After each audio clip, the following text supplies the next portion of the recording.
Première question, elle nous vient d'Alain Candice. Pourquoi le gouvernement n'a pas rendu obligatoire le relevé de température, mesure simple et peu coûteuse à l'entrée de chaque magasin ou entreprise? Ou chaque entreprise. C'est vrai qu'à l'entrée de BFM TV, tous les matins, qu'est-ce qui se passe? Chez nous, c'est le cas. Chez nous, c'est le cas. On a un petit pistolet de prise de température et au-dessus de 37,5, on rentre pas. Voilà. Et on l'a tous pris comme une manière, en fait, de nous protéger tous, les uns les autres, finalement, parce que c'est vrai que cette température, c'est l'un des premiers symptômes du Covid-19. Après, ça n'est pas le seul, donc ça ne garantit pas absolument que personne ne soit contaminé, mais c'est quand même une première barrière.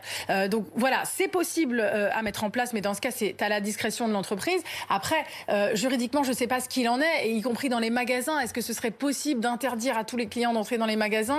Juridiquement, là, je me tourne vers Sabrina Kemel. Est-ce qu'on peut interdire à une personne d'entrer dans un magasin ou dans un restaurant? Alors les restaurants, c'est pas pour demain évidemment, mais parce qu'il a de la fièvre. Non, je doute que cette possibilité soit mise en place, parce qu'il y a une réelle atteinte, si vous voulez, aux libertés individuelles. En tout cas, pour l'entrée dans un magasin ou dans un restaurant. Après, peut-être que le gouvernement mettra ça en place et puis légiférera sur le sujet, puisque en ce moment, le gouvernement légifère sur pas mal de choses. Il y a beaucoup d'ordonnances qui sortent. Mais s'agissant des salariés, oui, chez BFM, on le fait, tout le monde s'y soumet. Enfin, moi, je suis pas salarié de votre chaîne, mais en tout cas, on s'y soumet volontairement.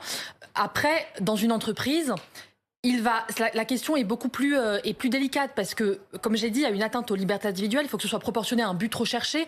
La température n'est pas le seul signe de contamination du coronavirus. Et puis, il y a plusieurs questions qui se posent. Par qui doit être faite cette prise de température? Un agent de sécurité a-t-il la possibilité de faire cette prise de température? La réponse est non. À l'évidence, ce n'est pas un personnel de santé. En tout cas, il faudrait l'insérer dans le règlement intérieur si on voudrait rendre cela opposable aux salariés.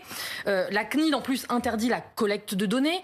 Donc le sujet est délicat et c'est mon avis, c'est pas légal. Après, sur la base du volontariat, bien sûr, on peut le faire, et en espérant que les salariés s'y soumettent, puisqu'on est là encore sur une notion de protection générale de l'ensemble des salariés de l'entreprise.